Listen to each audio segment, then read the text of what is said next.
Indian Coast Guard ship Sangram, which was commissioned in March 1997, and it was indigenously built at Goa shipyard, has contributed a lot as far as national maritime interest safeguarding is concerned.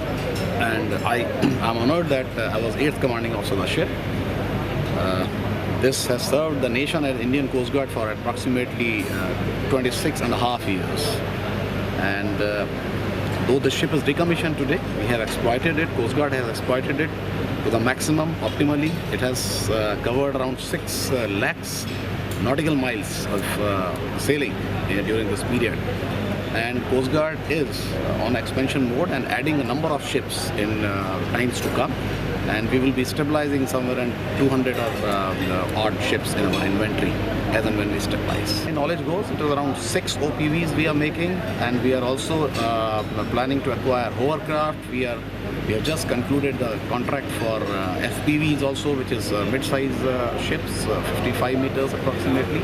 We have a lot of expansion plan because nation needs it. Government of India supporting us, Atmanirbhar Bharat. Generally, all the India programs is indigenous.